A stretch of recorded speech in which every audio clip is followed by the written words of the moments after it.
Jack, you're up. You're on, you're live. We're live. Hey everybody, how's everybody doing tonight? Great. Hey everybody, how's everybody doing tonight? All right, wake the heck up, you guys. This is a pinball show, it's not a funeral. Come on, step it up a little bit. Okay, how are you? Good? I'm here all night, try to feel. Okay. Don't forget to tip your waiter. So, you know, when I'm back here, I have Dave Thiel, amazing sound master, and I have Butch Peele, and they rhyme. So we have Thiel and Peele, and you can ask them what's the deal. Wow. Didn't think of that. They'll be getting into that Sounds later, alike, right? doesn't it? Yeah. So if I stand here in this spot, it kind of looks like I'm dressed properly.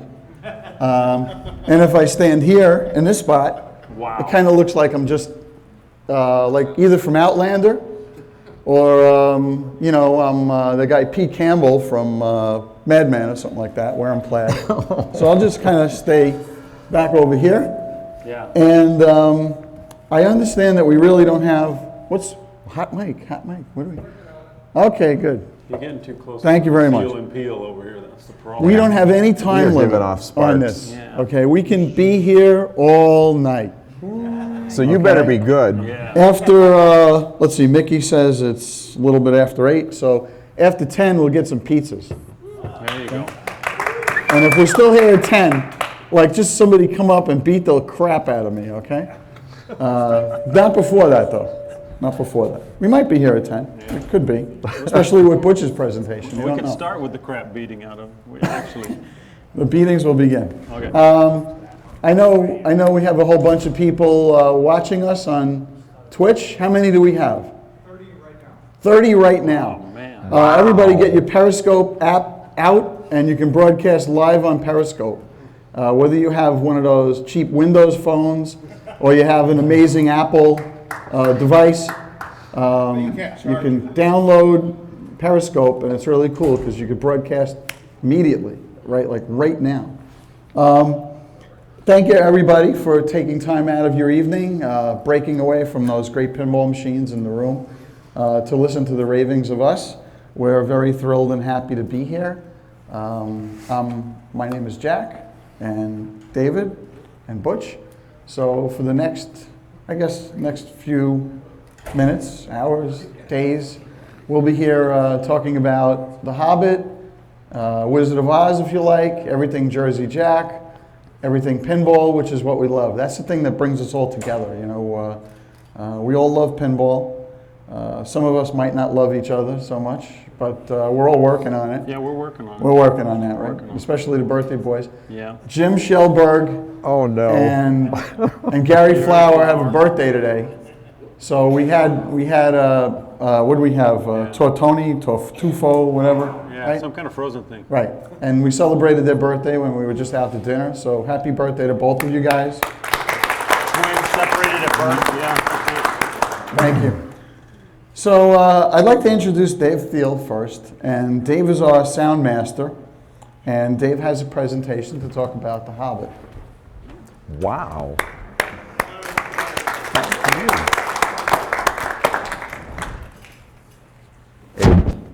Et voila. Cool. Let's see. Can I make slide one work? No.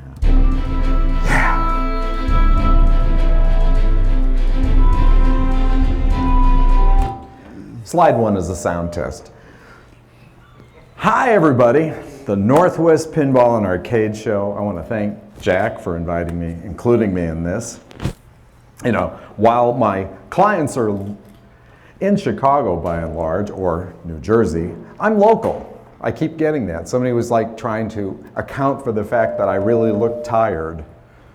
And I said, I have absolutely, he was explaining to me, there is this thing called coffee. I know, I've been here since '93, but it's been a long weekend, okay? Now, what's the one big takeaway from my presentation about the audio of The Hobbit?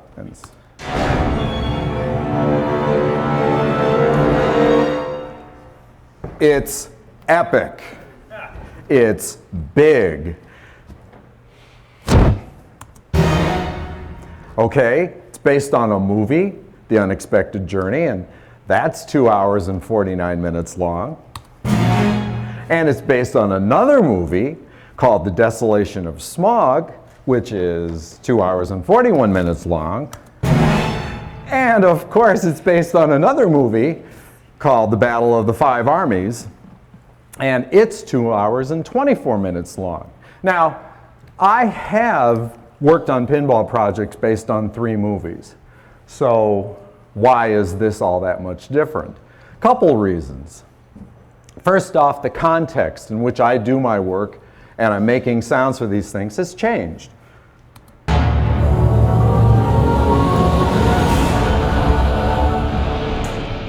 Well, in this new context, working on the JJP system, there's more horsepower, there's more CPU. And for sound, that means something. That means I can mix a bunch of stereo layers without compression in CD audio quality. That's cool. And while there used to be this limit of basically 5, I don't know what the limit is. Really, now it's a matter of reining it in so it doesn't become a jumble, because I don't know what the limit is. It basically, until you saturate the mixer and becomes distorted. This is a good thing for me and for you.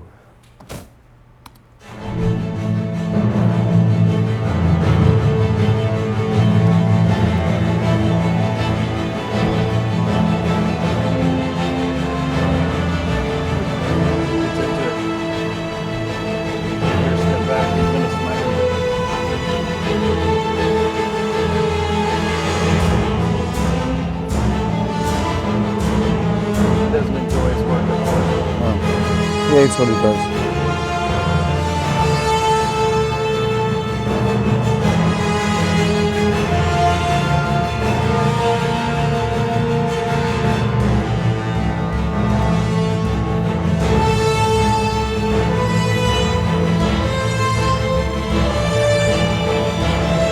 Did I say epic? Okay. What's the one thing you didn't hear there? Looping. Looping, yes. In fact, I'll get to the music part later, but one of the things that's made possible by this new context is 1,000 times more storage than what I'm used to, which means these stereo streams that we're playing back have no compression. They're full bandwidth at the same bandwidth that CDs play, so everything is sharp and crisp and wonderful. The last of the great dwarf kingdoms of Middle-earth. So when I play this back to you, it'll sound a great deal like that coming out of the machine. That's a good thing. So let me talk a little bit about dialogue, because this is the asset class that pinball guys really grab a hold of. You know, I said, what's it going to say? Well, the arrangement that Jack got with Warner Brothers is a very liberal arrangement with a license or. We're the license E. Yeah, that's They're the license or. I always screw that up. Okay. You got it right. So Warner Brothers has provided us with a lot of assets, and in a way that they're extremely useful to me.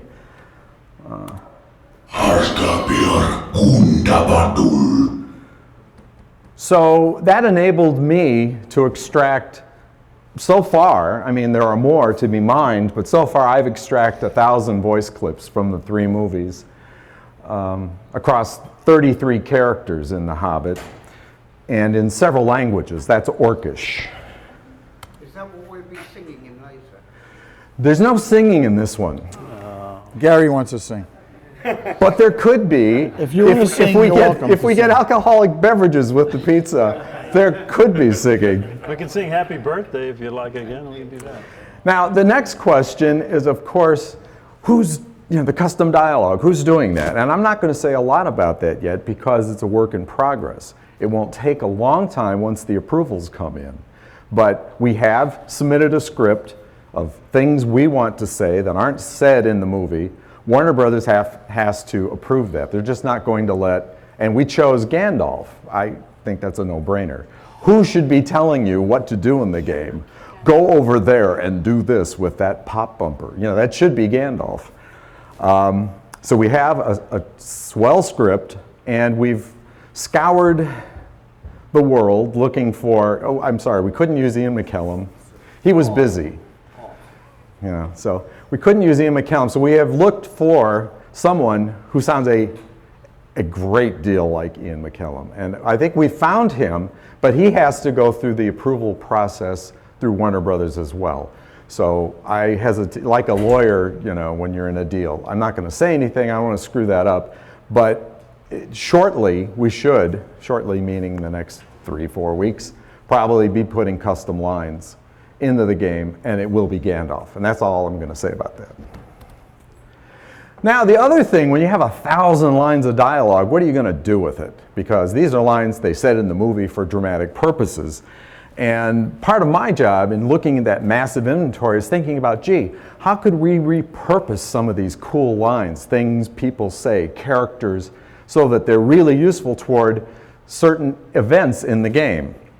And I think one of the most important places to begin exploiting a license is when you touch the start button. And it's not a bad thing, if you can do it, to have the game talk to you in some meaningful way. So looking through the inventory, these are some of the clips. And ultimately, I didn't do them all, but I think there's 12 different ways that The Hobbit greets you through some of its characters. I'm looking for someone to share in an adventure. So, this is the Hobbit. I'm going on an adventure! Welcome, Master Baggins. In a hole in the ground, there lived a hobbit. Well, well, well. Look who it is. Doesn't like gnomes. Doesn't You've been sitting quietly for far too long. Plunge the ball, damn it. Okay, so when you have such a rich body of assets to work from, you can do a lot. And so it's not as critical with this particular license that we have tremendous amounts of custom speech, because this is just an example. We found a lot of other stuff we can repurpose, and we're thrilled about this.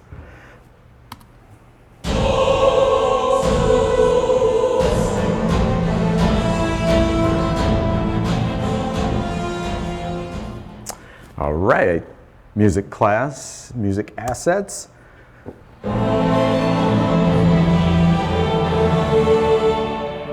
What you've been hearing is music from Two Steps from Hell. I wasn't hired to do The Hobbit originally. Two Steps from Hell were hired to do it. They are, well, I think Nick specifically is a customer of Jack's and a big pinball guy. He has more than a dozen machines, probably got most of them from you. Really good titles, things we all know. And these guys, I didn't want to spend 3 or 4 slides talking them up. You can just go to their website and find an amazing amount of stuff. But in short, they have done music for movie trailers, like over 900 music trailers. And movies you all know, including they did music for the Hobbit trailer, okay? Nick's kind of our primary guy, but they wanted to be referred to as Two Steps from Hell. And they have created, I was unaware of this till I worked with them, that like on iTunes, there's a class of music, a genre of music called epic music, of which these guys are the leading guys. They have 9 albums. You can go out and buy tracks. They have the iTunes equivalent of a gold CD, except it's obviously not a CD anymore. So these guys are hot, and that big long clip of music I played at the front, that's one of their pieces. And when I asked Nick, I said, I'm going to be talking you up at this thing, and what would you like to say? And he said, well, as a pinball player, he doesn't like loops. So we have a few pieces of music from these guys. We have 34 pieces of music from these guys. They're all very long, and there's no need to loop any of them. A lot of modes in Hobbit are kind of timed, so unless you buy the soundtrack album, you may never hear all these glorious pieces of epic music. But it's amazing. Now, I would play these for you, but that would take 45 minutes, and this is a 15-minute presentation, so I'm going to move on. We also licensed some music from The Hobbit, from Howard Shore, the composer of Lord of the Rings and The Hobbit. We considered 4 pieces that would, when you heard it, would tickle all the Middle Earth receptors in your brain. We considered 4 of them, but I think this is the one that we know.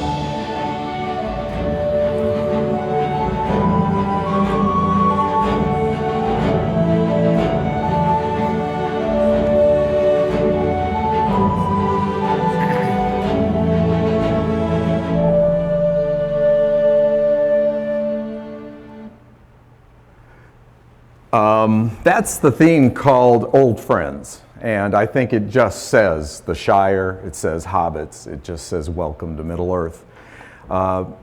That's the Two Steps from Hell version that you'll hear in main play. When you first start the game, you're in the Shire, you're with Bilbo.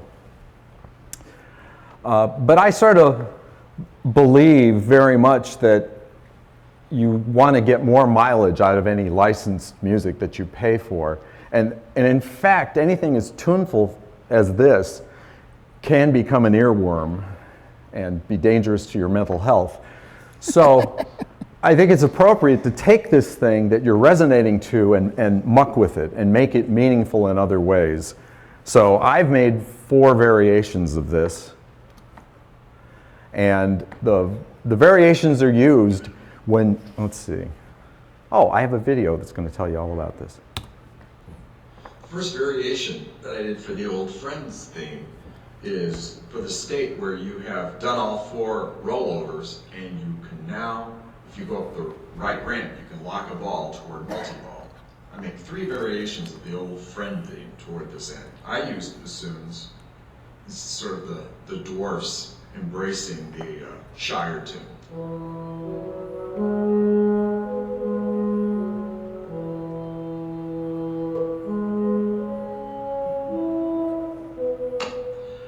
And then there's a high string figure, simple, giving it a little animation, some anticipation.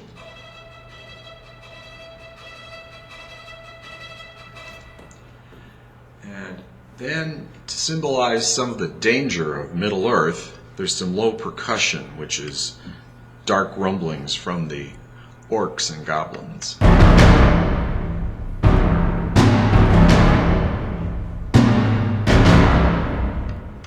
And in the second half of this first part, some first violins.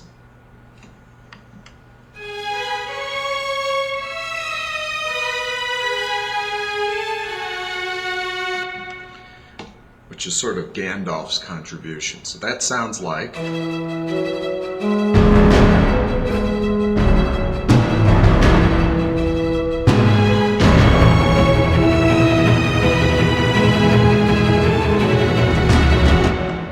Part 2 is the first section of the old Friends tune once again on the bassoon, but now harmonized in a little minor. Things aren't always easy in Middle Earth.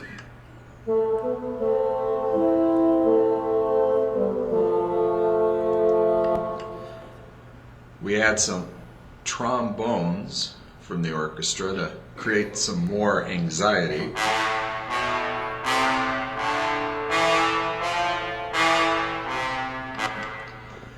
And the high strings get a little bit more intense. The percussion's really starting to crank up.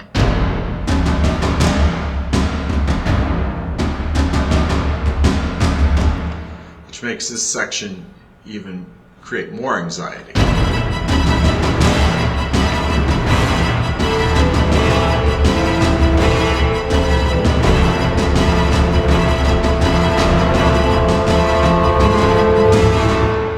The third part to this uses the second section of the old Friends theme, played on the low strings. The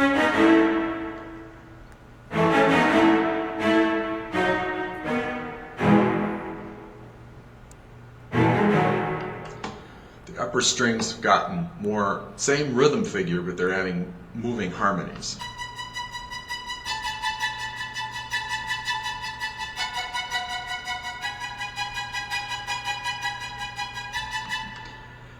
And we have a new kind of energetic percussion.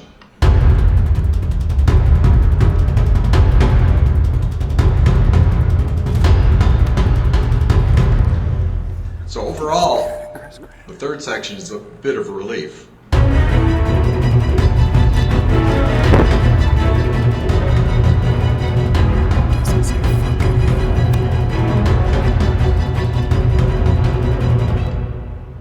All right, and that's one of them. There's 2 more like that that are different. Each one is a little more intense, all based on the old Friends theme. And each one tells you, go up the right ramp and lock the ball toward multi-ball. Now, we don't say that explicitly, but after you've played the game a few times and you hear this repeated a few times, you get it. And it's also, I think, better to break up that old Friends theme so you don't listen to the same one the same way all the time. There lies madness. Okay.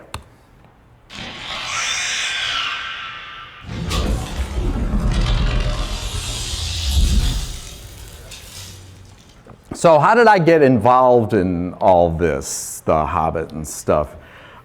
This time last year, I was trying to arrange to get the summer and fall off because I'd been working very hard, not only with my previous client, but I'd also been doing some iOS games and a few casino games. I was burned out, I was fried. So I needed a break. Meanwhile, I found out Pat was rejoining the fray, Pat Lawler, and I thought, that's swell. And I sent him off just a simple congratulatory email saying, gee, Pat, that's great. About 35 minutes later, I got this mail back from Pat, said, David, are you available? And I thought, oh, geez. Sure, for Pat, anything. But he said, you got to go, I can't hire you. Jack would hire you and stuff. So I started, he said, talk to Ted Estes. And so I had a nice conversation. I didn't know Ted, and I had a nice conversation. He seemed like a reasonable guy, and we talked about this. And, I knew if Pat's just starting, he wouldn't need my services till, well into 2015. I thought, this is going to work out great. I'm going to get my summer. Good stuff. And then Ted said, when can you start? Start what? Well, see, we've got these guys, and they write fabulous music, and they're doing other stuff, but it's taking a lot of his time because they don't know the detail. They haven't done this before, and they really need somebody who, for a project of this epicness, has done this before. Because Ted was picking up the slack, and so if anybody wanted a sound guy on this project, it was Ted. So here we go. That's how I got doing this. And I'm thrilled that I'm doing it. Oh, touch that. So just like dialogue, we have what's called a stem. And a stem is the submix of an asset class. By that I mean, for dialogue, you have a mix placed in the stereo 7.1 spread of everybody talking and nothing else. And that's a group of people, probably 30 people, who do that and deliver that to the final mix down when they're getting ready to finish the movie. Same thing for sound effects. And there they might have 64 tracks in some of these action sequences full of stuff. And we got the stem. We got a stereo mix down of the stem for all 3 movies. All 7 hours and 54 minutes of movies. Now, it's a lot easier to cut dialogue out of the stem because, well, you can tell what character's talking, you can tell what they're saying, you can label that, that's easy. Sound effects are a bit more challenging. When you hear what is that? I don't know what that is. So what I do is I create a new version of the movie just with the sound effects stem.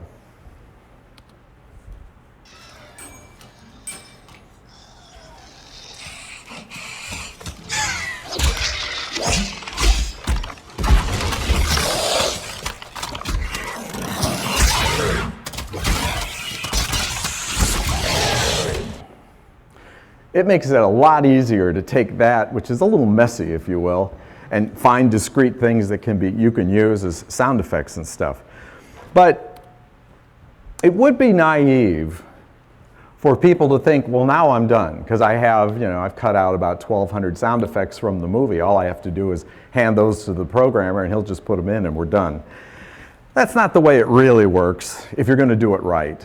And I encourage all those folks who are putting their pinball machines together to think that you probably want to think about more than just cutting some stuff out of whatever you got or downloading some sound effects off the internet and slapping them in. I mean, you can do that, but you're not going to get the effect you want.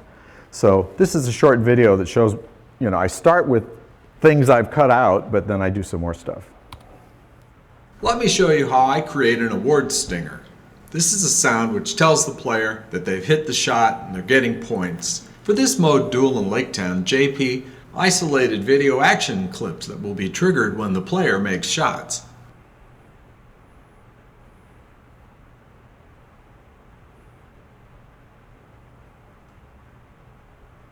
Those are nice, but something's missing. I create a version of the movie with just sound effects for audio. I realigned JP's clips with my version of the video so that everything would be in sync.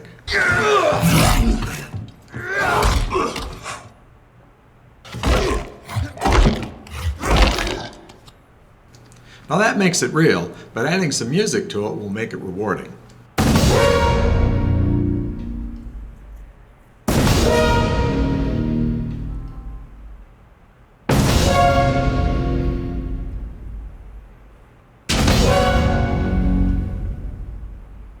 The musical stingers are added to the video project, aligned in time, mixed, and then extracted as 7 separate stingers.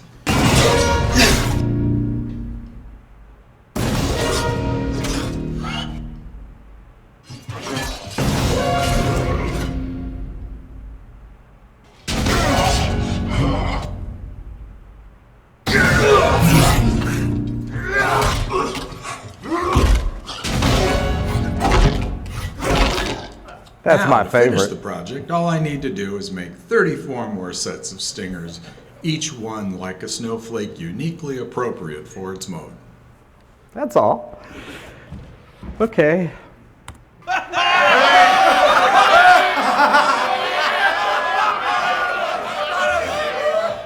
Laugh it up, dwarfs. Okay, I have a great job, and currently I'm testing and tweaking all the audio decisions that I've made starting last August, and creating the assets that are needed for the remaining modes. Now, the Hobbit is the 24th pinball audio package that I've worked on, so I can say with some authority, at least, that the Hobbit pinball is going to be a lot of fun for a lot of people.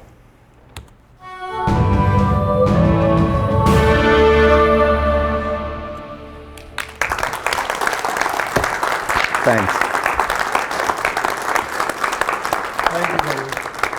Thank you. Thank you. We got that on now? Can you hear me? Thank you very much. So again, just seeing part of that, and that's again the snowflake on the top of Mount Rainier. It's pretty epic what goes into making one of our games.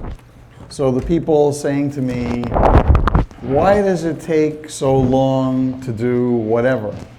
Well, when we start explaining what it takes to make the sausage, this was just a very short, very well done summary so that everybody could kind of appreciate the sound, the music, all those effects, because to me a game really needs to be complete. You know, everybody's paying a lot of money to buy the game. They're paying good money to play it. I want to make sure, and all of us want to make sure, that you really get a great experience out of playing the game. If you have fun and you had a great experience, it makes the game epic, right? Okay, it makes the game fun on location. It makes people come back and play it again. So a lot of little subtle things, subtle details go into our games, and that takes a lot of time. And next up, we have Butch Peele. And at the end, in a little bit, you know, we'll take questions. If anybody has questions for David, if anybody has questions for Butch or me, we'll take some questions too. So, Butch, it's yours right now. Thank you. Ooh, yeah, I'm on. Okay, wow. You're a funny guy. Yeah, funny guy, right? Oh, hi to Keith at home, by the way. Hi, Joanne. Hi, Joanne. Say hi. Yeah. I said hi. I said hi. All right. Just so you know, we are over 50 online viewers. Wow. Okay, we're getting there. Let's try People and keep staying that up, up. trying to stay up late, keep their eyes open, I guess. Jack said, I'm Butch Peele.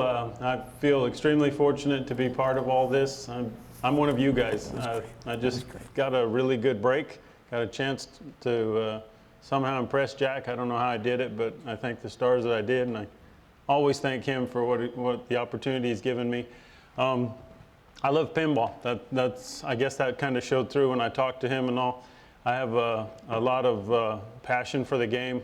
I told him exactly in an email that my passion was pretty much unmatched. And you know, I'll work on a game. I love everything about it. I've taught myself to touch up playfields and clear coat and restore games, work on boards. I'm an electrical engineer by trade, so I can do printed circuit board repair, and taught myself how to rework electromechanicals, all those sorts of things. Just anything about pinball just makes my heart race, yes. And I wrote the manual for The Wizard of Oz, yes. Quite an undertaking, yeah. That's about 2 years of my life, but yeah. That's right. They say that it's like a pound for page or a page for pound, something like that, either way you look at it. But Anyway, I love coming to these shows. I take every opportunity, as you all should too, to thank the people that put them on. It's a lot of effort and a lot of work goes into one of these. So anytime you see one of those guys in an orange shirt, you see these guys that put on the show, you know, stop and shake their hand and thank them. It's kind of a, you know, we all come and we enjoy it and we forget to thank them. You know, on your way home, you're like, oh man, we never did get to see Jerry and the gang. So, you know, all those guys that put in all the hours, thanks for having us. I always look forward to coming out here. It's one of the great parts of my job. I really enjoy it.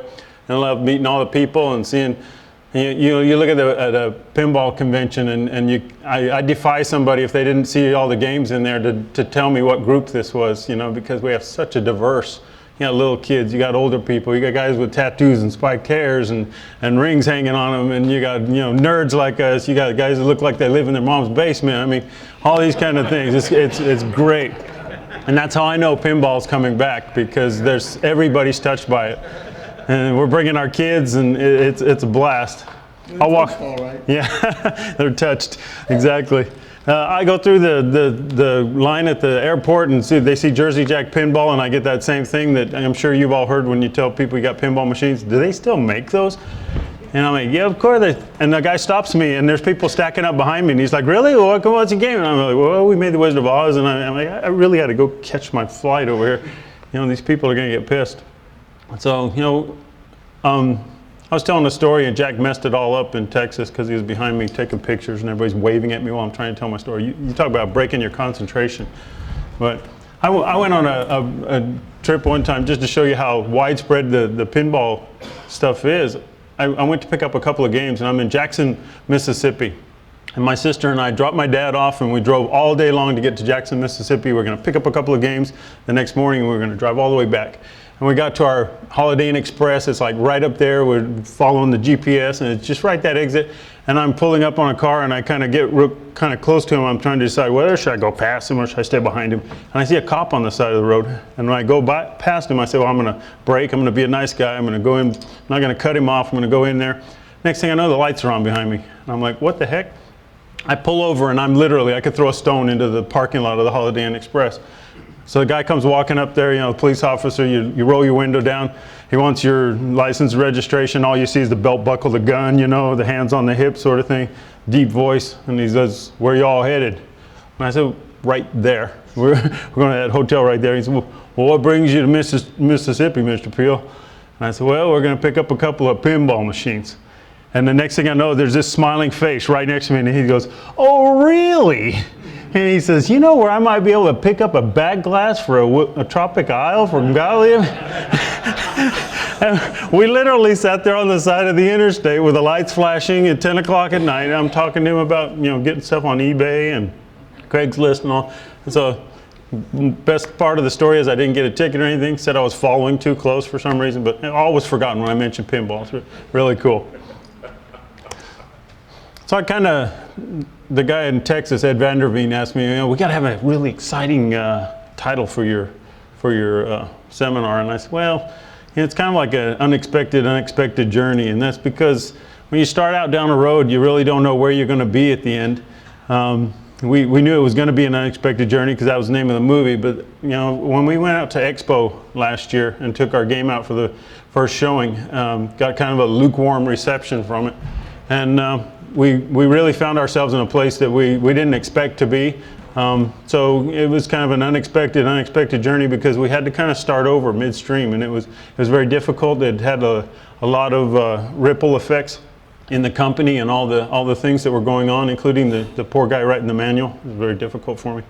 So I just want you to know that hardships. I thought you were going to say me. Well, yeah, it was very difficult for Jack. You know, less difficult for Jack than the manual guy, I think, but you know, it's pretty bad. So, for instance, how do you find yourself where you're not wanting to be? Well, we started out with our Playfield wiring for the Wizard of Oz, and we look at this as we're building them, and we're saying that's way too much wires. We've got to reduce the amount of wires when we do the new light system and all these things.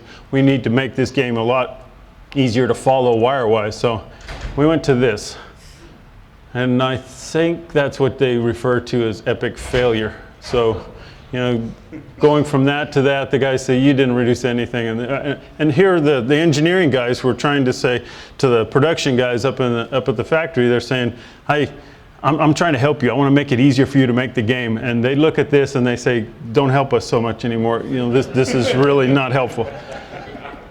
So we get the first iteration there. We thought, well, for one thing, just for instance, if we make all the cables the same, then we have one cable that we're manufacturing, right? And when you go to get a parts bin, you don't have to look up 12, 15 different cables. You just grab one every time. But then you have to kind of tie that one around, and you kind of tie wrap it, and you wrap it, and you stick it in between. Next thing you know, you got a mess like this. So when we went back and made separate wires, separate branches for the lights and everything, we kind of reduced that by quite a bit. So we thought we were doing the right thing, and as it turned out, it was a little bit going down the wrong path. So how does a game start? Well, here's where the whole unexpected journey started. Joe Balser started designing this game probably early in 2013. And he was kind of keeping to himself, and he was telling the guys in the office, don't be looking over my shoulder, I'm designing this thing, this is great, I'm enjoying myself, some of my best work. Well, I come up there in about May sometime from the date of this, I guess. And I don't know any better. I'm a fan. I walk up and I say, show me what you got, man. Let's see. I think this is cool. And he pulls the monitor out and he swings his chair around and he just starts going over it with me. So I was basically the first guy that got to hear, even before Jack or anybody else, what his plans were for the game. And as I looked at it, I said, you know, it'd be really cool if you could print one of those out for me and sign it. I'm a fan. I'm a pinball fan first and foremost. And so he did that, and he put on there in the hole in the ground, there lived a Hobbit. And I'll cherish this forever. It's really cool. And this is back when Jack Online is showing like this lower corner down here and maybe around this flipper and some bogus inserts that Joe put in there just to see what guys on Pinside would say, you know, what's that arrow going to point to? Oh, I know already. I've got it figured out. Big fun, yeah. So if you look at this original layout and you look at the game that sits out there on the floor, you see some of the same sort of things. Some things got moved around. There's still the 4 troll mechanisms in the Playfield. There's the 2 axes that were in there from the very beginning, swinging on the slings. We had a plan for the shot coming out of here of the wind lance all along. Maybe a different way of aiming it than what we ended up with, but you got 2 3-banks, a 5-bank. We're going to have targets and things up in this area. There wasn't an entrance into the pop bumpers up there. And then there was going to be this cool thing that went all the way around Smaug and came down to return the flippers. And then, incidentally, when he first showed me this, he said, and I've got this one and I've got this other one. And he had one that had the ramp come around here and then cross over and return here. And this ramp come out of here and cross over there. And I thought, oh no, too much like Wizard of Oz. And he's like, yeah, I was kind of thinking the same thing. And so we moved on from there. Again, same steel ramp that you're seeing now.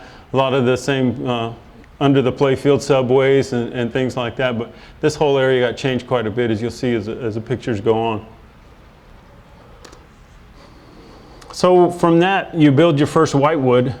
You don't care about inserts and things like that, except for those that are functional, like rollover buttons. And you start laying it out, and then you just make it where it flips. You get the software guys to write us some looping code where we can just control all the switches, and when this flipper switch is pushed, it kicks those flippers and everything kicks in a certain order, and when a ball lands in a VUC and breaks an opto, it kicks it out and returns it to you. But you see the wire forms are a little bit different than what we ended up with.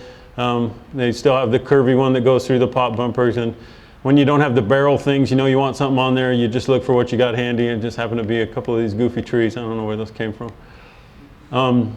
Decided this was going to be our mechanism for lock. It wasn't going to be a physical lock, it was going to be a virtual lock. So we needed to trap it, do some video on the screen, show you your lock, and then move on from there. Well, these wired ramps obviously became the VUC kick-ups onto the ramp from there, just the little neck things, not unlike the one we do for the Wizard of Oz and getting the ball up into the castle. So when you take that, you can start working on, in parallel, the Playfield artwork. So we go from the whitewood, you have all the functional capabilities here. Well, you start laying out some of the inserts, and now those inserts have to be worked around with the artwork. So you got to go around the outside edges of those. You got to make sure you don't cross over any of that. And so JP DeWin picked up the Playfield work and started from this point basically. This was his first cut at the Playfield artwork. And you can see he started in by going into his art packages and putting like crystal starburst images in. He hadn't even got them all in, and when I got this first iteration, starts putting in things that, you know, Smaug wants to be our center character. You want the mountain, that's a very pretty picture there, the dwarves and things. And then down in here always was planned the big Arkenstone, and then, you know, Bilbo looking up at that Erebor. It's kind of a cool shot. Now, when you have a white wood and you have your first iteration of artwork, guys like JP now can take and play with perspective, and they can take your artwork and overlay it right on top of that white wood hard model. And they can further, it can add a layer of plastics on top of that. So you can start to get the feel of what shape your plastics need to be in. And then you can start adding artwork to them, as he started to do over here. We decided early on that we were going to, the dwarves were going to be here, and this was going to be the elf side of the playfield. This is going to be the man side of the playfield. So then man, M-A-N, and ELF, and dwarf, all that was kind of a natural flow from there for the labels for the decals. Start adding a little more detail around here. You know that the in lanes here are going to cause these two to pop up. The in lanes here are going to cause these two to pop up. So you try and make some kind of association between this in lane and the artwork there, and the artwork of the one that's going to be hit, and the artwork that's going to be hit. So that's where, if you look real closely, it's amazing the detail in here. You look at the outlines of the pop-up that will come up when these are hit, and look back at the in lane that triggers them. You see the same type of artwork. It's pretty cool. And you see this version 4, version 6, nothing's ever done on the first try. So, you know, you're adding more to it. As this progressed, he added the dark layer and the shading up into here. This was going to be bag end all along, so the Shire and putting Bilbo's door there seemed natural. We had targets in that time. And if you also look around our playfields, we personally like the old school version where you have what we call die lines all the way around the playfield. And this is JP's border, basically. Anything inside these lines, and we give this to him, you're able to put artwork on. But underneath here, things that aren't going to show, there's no need to paint that. And there's a certain beauty to leaving the bare wood through there, and it's naturally reflective. It doesn't need to be painted white or any other color. It's really cool to remember that all of this is put on a piece of plywood and that you can see wood grain in there. It adds a natural beauty to it. So you think all this time, whenever you make a change to the playfield, that JP's boundaries change. So he's got artwork that's finished, he's filled this area in. If you make a change to that area for gameplay's sake or for whatever sake, drill more holes, whatever, then his boundaries change and he has to react to that. So he starts adding some details like the ghosts of the kings and things, putting, you know, more detail in this area, more detail again in all the pop-ups and those. Starting to add ornate things around the inserts, not just have a triangle or a circle shape there. Tried all kinds of different letters for the words locked, where you couldn't even tell what it was written there, and you're like, well, that's got to change, got to look a little better. Keep going through, there's version 6 again, just for reference, and from 6 to 11, now he's starting to add a lot of detail up in here.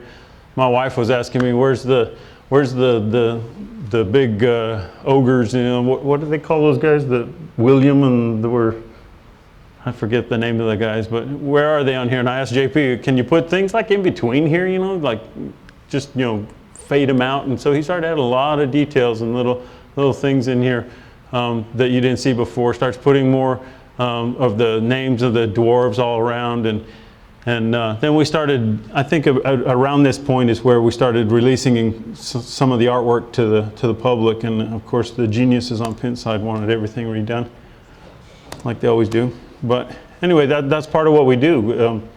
You can't think of very many companies that would design a car, send you out for a test drive, let you come back and then say, I'm going to redesign that car because you didn't really like it all that well. Not going to happen very often, right? So now if we take our artwork package complete now, we can start putting the artwork on the plastics and then superimposing them over the top where they're going to go on the playfield, and you get that continuity and that flow Playfield and plastic artwork that's so distinct in pinball and so beautiful. People, one of the things that we got from feedback first on was, here's Dwalin the Dwarf, it says, and it says Balin the Dwarf, and Thorin Oakenshield, and Keely the Dwarf, and they're like, why do you put the dwarf under there? Because everybody knows it's a dwarf, right? Why don't you just put Keely? Why don't you just put Thorin? Why don't you? Well, these are licensed assets. They're part of the package. Like as you heard with David, they have a lot of depth in the music and the sound effects. There's a ton of depth in the artwork package, and this probably had 3 tons of depth because it was 3 such ornate movies. But they have ways that they want to see their characters. That is recognizable to our licensor as Balin the Dwarf. If you take and use a different font, if you make the A bigger than the B or something like that, then it has to go through the whole process of being looked over with a magnifying glass, and they're very likely to come back and say you can't do it. In The Wizard of Oz, there were some really cool artwork packages that Greg put together that I saw early on that had some really cool straw-like looking letters for the word scarecrow around him on the playfield. And you send that into Warner Brothers, and what do they tell you, Jack? No. Absolutely not. That's too hard to read.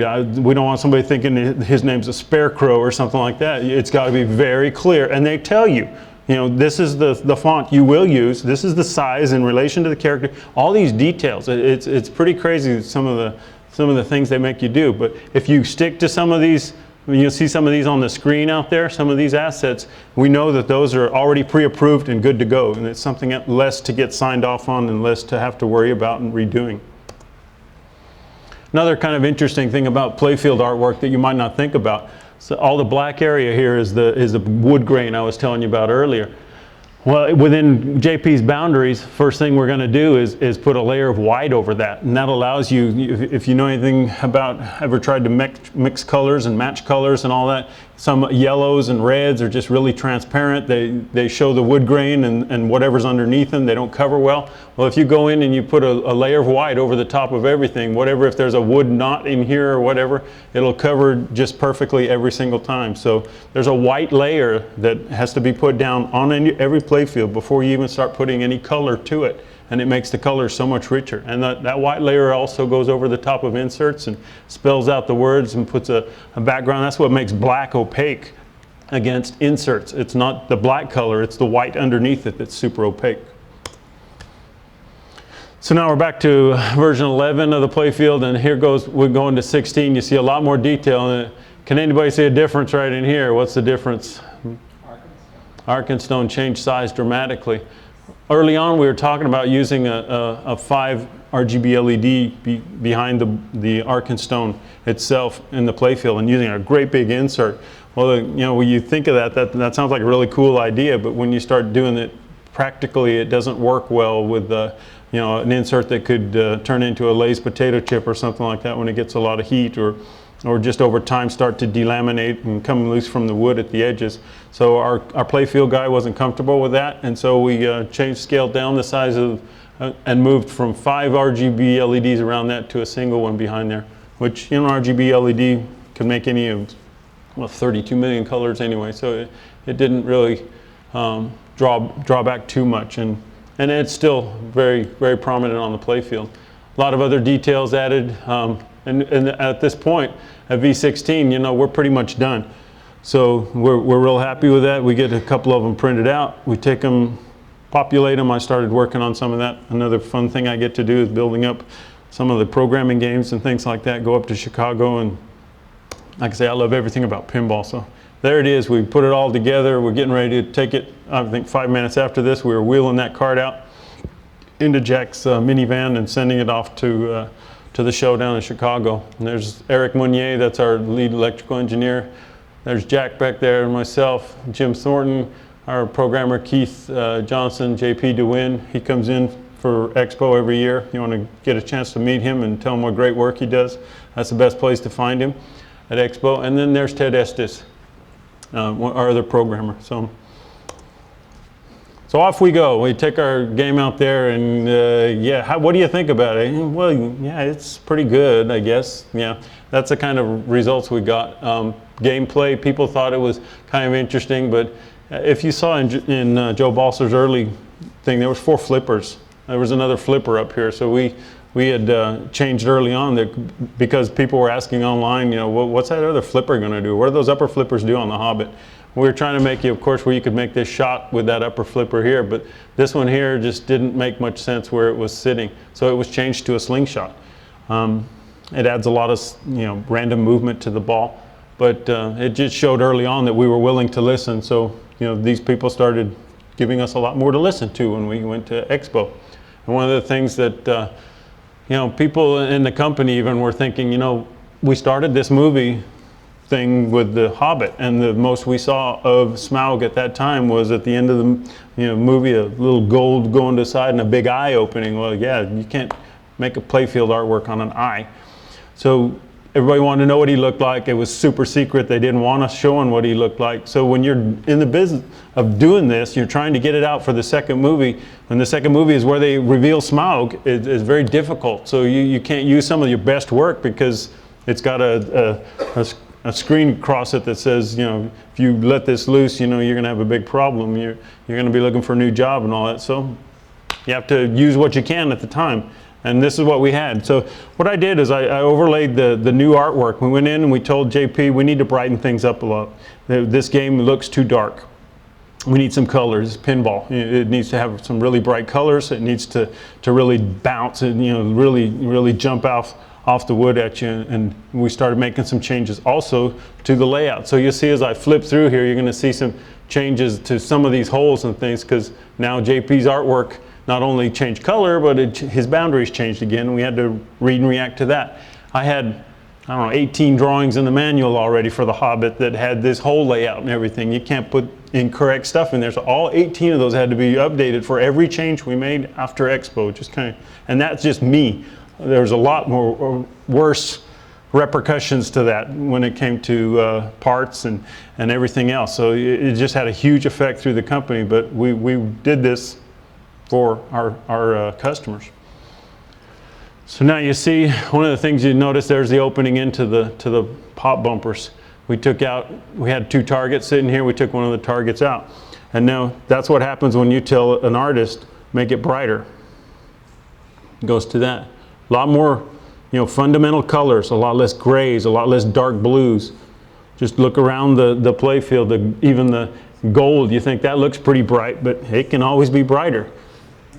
And you start seeing, you know, really bright colors and different borders around things, or maybe the same border, it looks the same, but when you put some more color into it, see some of the primary colors, really lights up. That's high on the playfield. Move down the playfield a little bit, look in the lock area. What do you call that, Smaug, Jack? Flying rat. Yeah, the flying rat. It's on his phone there. It's about the same size actually, but we won't go there. So now we're going to brighten this up. You go from that, and now we know what Smaug looks like, and we've got some really cool footage of him flying into town, blowing fire. Why not use that? Well, he's a main character in the movie. He's the whole reason for the story, taking over the mountain. Why don't we use him more? Well, now we know what he looks like. Let's do him in there. Notice the heads on all the drop targets, the dwarves around the drop targets, they get much larger. They become more defined. It's easier to read the text. The licensor likes that a lot better too. Notice the just subtle changes in the angle of the, you know, feely. Now you're standing at the bottom, you're not off to the side, so the artwork should be on, you know, online with you. So the Keely and Feely and the Touchy and Feely, whatever the guys' names are in the outlines there. Get down to the bottom. Again, we're going to brighten that up too. I mean, just huge difference. And then where there was gray, there's now green, and there's now blues. And those can be brightened up quite a bit. Look at how much more ornate the artwork is around the warg and orc. And then, you know, that's just dynamic. When I first showed this to people, you know, friends I wasn't supposed to be showing it to, they were like, wow, that's amazing, that's amazing, I got to get me one of those now. But look at how much brighter all this gets down there. It's just really cool. So now Jack can take, even before we print any of these out, and you can overlay it on the white wood again. You can use the new plastics and everything, and now he can look back and forth. We even redid the apron. Go back and forth between those two and say, you know, which one I think I'll take that one. Yeah, probably so. Transformation of the plastics, same sort of thing. They have to match the Playfield, so they were gray and browns and all before. They changed to these brighter colors. And look at Galadriel down here and the elves and how much brighter that one comes. The one down here with the men. Just really brighten everything up. Where there was grays before, there's greens now, golds and browns, much prettier. We scaled down the sizes of the axes a little bit. I mean, just little details like that have huge ripple effect through all the parts, and everything has to be remade. These have to be resized. Everything has to be scaled. Everything has to be redone, basically. So here's the first decals, and you go to there. And while all this is really cool and stylistic, does that say elf? I mean, it's kind of hard to read. Does that say man? It's kind of hard to read. Well, let's make it easier to read. If it's man and elf and dwarf, my golly, we got 5, 6-year-old kids that should be able to read this, right? Look at the colors. I mean, just amazing. Spinners go to a red and yellow flashing. You can see how much smaller those are from here to down to there. Shooter, gauge, everything. So the LCD evolution of our LCD screen. Here's your basic Wizard of Oz screen. Very cool the way they use the 4 quadrants and all the different things that could happen. And, so large videos could take over the entire screen. When you did something really cool like started multi-ball, all the player information and ball information. Well, you know, as Jack said, you know, we want the Wizard of Oz to be our worst game, so that's nowhere near going to be good enough for the Hobbit. So we got to do something different. Well, you can start with maybe something in just a rudimentary drawing package, just starting to play with some shapes. Maybe I'll do square or circles, square around the edges, or maybe a square in the center with circles around the edges. And I started thinking, well, I got to put all these dwarves in here.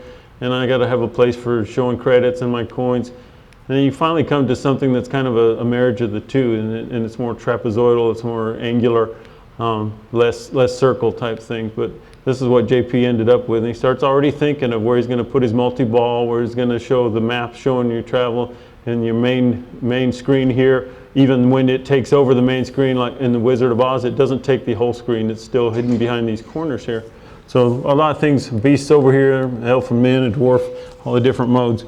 So then he starts with something simple like this, and he's got basic lines, and then you can start putting some of his assets inside and see what they look like and scale things.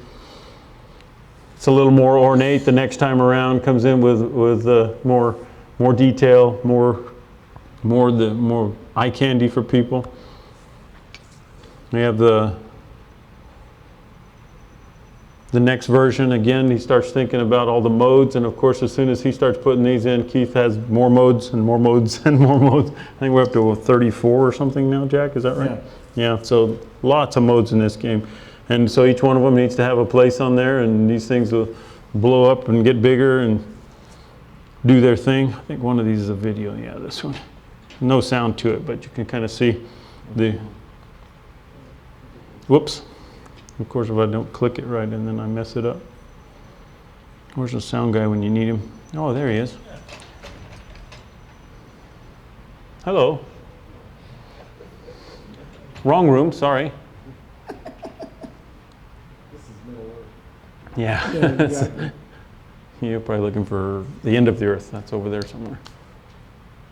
This is just amazing what he can do. And one of the things that's really cool about this movie versus The Wizard of Oz is The Wizard of Oz, lower definition stuff. You have to do things, you have a lot more work to work with here with 6 or what, almost, what was it, 7+ hours of footage. And we had all these hooks already in the software now, so it was really cool early on. At this point with Wizard of Oz, we had so little of the assets in the game at that point because Keith was still working on the software operating system, the entire our pinball operating system. This time it's all there and you just start hooking things in there, so it's very easy. I'm going to say very easy because JP's doing it. Don't say very easy. Yeah, it's much simpler for JP in his world to do the things he do and get them out to us quicker. So that's why you see what, 65% of the game now in the Hobbit out there? Yeah. And that's pretty amazing. Latest prototype out there on the floor. You can see the differences in Smaug. In the one we had at Expo, he had a rock wall behind him. He turned all the way around, and that was kind of problematic and kind of awkward because it take him, that stepper motor take it a while to get around to where he could start talking to you. So it's easier for him now to move around. You see him all the time now. He's a main character in the game. We added these cutouts into the ramps to make them look better. Lots more decals and stickers and more sculptures and things to dress it up, the gold. And now we have flashers. We put those in. We put lights in underneath these faces so they're highlighted when they pop up out of the playfield, and that makes a huge difference. It really looks cool. Again, the cutouts in the ramp. Here's the whole area opening up into the pop bumpers and all the new things that brought along. Flashers all over the place on both sides. The lights underneath, and the new topper, new flipper color too, and a ring button now that has some functionality to it out there in that game. Latest prototype. I just put in the new software that Keith sent out over the weekend. I guess it was at the end of the week. We now have in the game a social media screen that shows all the different places you can go to get more information about the game. And when you're done with your game, you don't get a chance to see this much because there's 23 people waiting to play behind you and everybody steps away, but you can actually tweet your game. So when each of your players' games here, the information is stored in the little QR code here, and you can walk up with your QR code scanner, scan that in, and at the show here we put in special version of the software that says I just scored whatever my score was at NWPAS on the Hobbit, and then you can edit it a little bit and go ahead and hit the button and actually tweet your score. So pretty cool. Lastly, I just want to show a little bit about the artwork and show you the differences between them. Standard and LE are going to line up in most cases. They look very similar. The gold in the special Smaug special edition is just it's not a toned. It's very toned down. It's not a see yourself in the reflection in your lockdown bar kind of gold. It's more of a metal flake, and it's a powder coat again. And the Smaug Special Edition is the only one with the different artwork on the bottom of the cabinet, left and right. Other side, same sort of thing, different for Smaug, but standard and regular, limited edition, same. Hitting the wrong button here. And there we go. We got to the question part.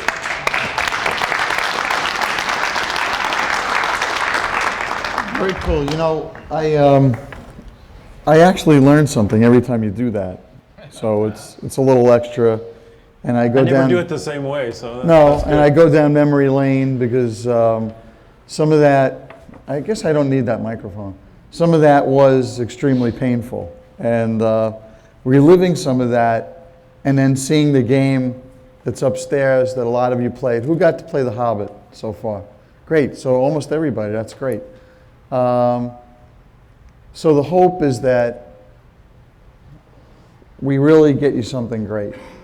I guess I could have said at Expo, the game is done, and oh well, we have to move on to something else, because I really wanted to be building this game around December, and that was the idea, to try to get this thing out as the third movie was going, and we felt that we'd have video assets from the third movie that would go into, I think we had to wait till the video release of the third movie before we could use video assets of the third movie. So doing the things that Butch, and really Butch, just like David, that's the tip of the iceberg. You saw version 16 of a Playfield. Look, we're a new company. I'm only doing this 40 years in the industry, 40. We have really great professionals that are very passionate in the company. They all love what they're doing. If I would have said something like, it's finished, it's done, get it out, I don't care, That's not why we started our company. And that's not why you put money down for this game. And that's not the product that we should deliver to you. We should deliver the best product that we possibly can deliver. And it's true, if you look at my phone, I do have a Hobbit phone case. And whoever the poor guy was that licensed this from Warner Brothers, I understand that he didn't have the asset we had because it came late. Keith is watching now, he's home, Katie's sleeping, and he's home watching this. Hey, and, Keith. Yeah, and probably Ted and the rest of everybody, but we were at the movie theater together at the AMC Theater in Illinois. The day the movie premiered, we were at an IMAX theater and we're watching the movie. We read the script with Warner Brothers. They allowed us to read the script to know what's going on so we could prepare what's going to happen in the game. I don't know. We were under the assumption that the wind lance was going to kill Smaug. We watched the movie and we said, what? Expletive. What wind lance that killed Smaug? So it's a ring button. I think it actually has more value now because you can make those changes on the fly and you can make the game do some cool things. So what we're going to continue to do, we're not going to continue to redo a lot of our things, okay? We're going to continue to learn from history that is our history. We're going to learn from you, the people that put the company in business, the people that believed in me first and the rest of the team. And we're going to listen to you as we did with this game. So you saw a little bit here about how the game made that transformation. Yes, it delayed us. Yes, it caused a lot of problems. Yes, it cost more money. It took more time. But it's a lot better product than what it could have been. So I believe, we have more than, 15 or 1,600 orders right now for the Hobbit in different flavors. So either Smaug, which we created because we were given access to those artwork assets. We created that art package, and then we have the LE. Upstairs is an example of an LE. So having done that, I believe we'll probably sell another 1,500 games as we're building them. And that's coming pretty soon. Parts are coming in. Some parts are coming in great. Some parts are coming in not so good. It's not as fast as I'd like. You hear a lot of things, you read a lot of things. A lot of people believe in us, and a couple of people doubted us. And what I would say to the people that doubt us, you're proven wrong before. We're going to make sure you're proven wrong again. At some point or other, it's okay to admit you're wrong. You don't have to buy our game.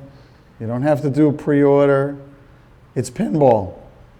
If you're making more pinball machines, that's something to rejoice with. It's not something to choose sides with, okay? There's all kinds of people trying to make pinball machines. For me, if there's 50 companies making pinball machines, I'm very content. Because every game we're going to do, we're going to add more technology, more fun, more challenges. Every game that we do will make the game before it, really you'll understand that we stood on that game to get to the next game and get to the next game. So I've said it before, Wizard of Oz, as a team, we wanted to believe that was the greatest game ever. Now I talked to any operators here? Anybody operate the game commercially? Okay, cool. Talked to some operators, I'm an operator, so they tell me game's making great money, it's the #1 game, they love it.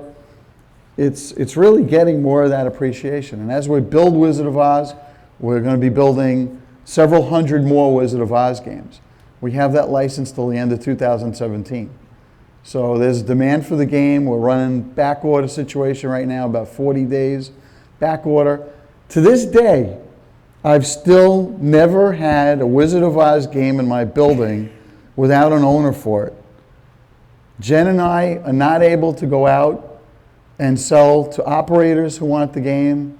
We're not able to go out and do tests in certain FEC locations. People tell me it's a good problem to have, but it's a problem. We're going to get out of it. We're going to get through it. Production's going to get picked up, and things are going to work out, and you know, you evolve. I've talked a lot of times about the acorn. It's not my original theory. How does an oak tree become an oak tree from an acorn, right? So that little acorn, everything in the universe finds its way to the acorn, and it turns it into an oak tree. Jersey Jack Pinball was that little acorn. And all of you, and all the people like Butch and David, and a lot of our customers, the guys from 2 Steps from Hell, they all came to it, and they all added a piece, and they all helped it grow. And it's really a humbling thing for me because so many people believed in me, and we assembled a really great team. You know, I do thank God for that. There have been a lot of days that were really a lot of fun.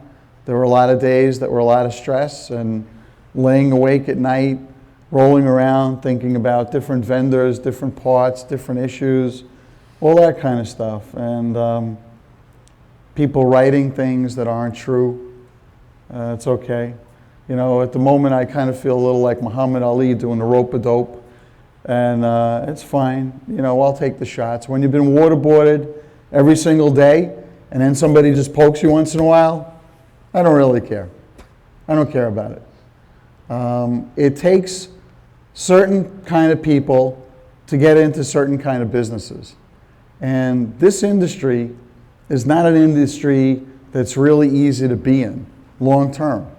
And I was an operator. I had games in New York City. It was a very difficult place to compete. You have people there that are not the most savory people. Maybe they're not the most honest people. I'm still around. Thank God they're not around. So the company, what doesn't kill you actually makes you stronger.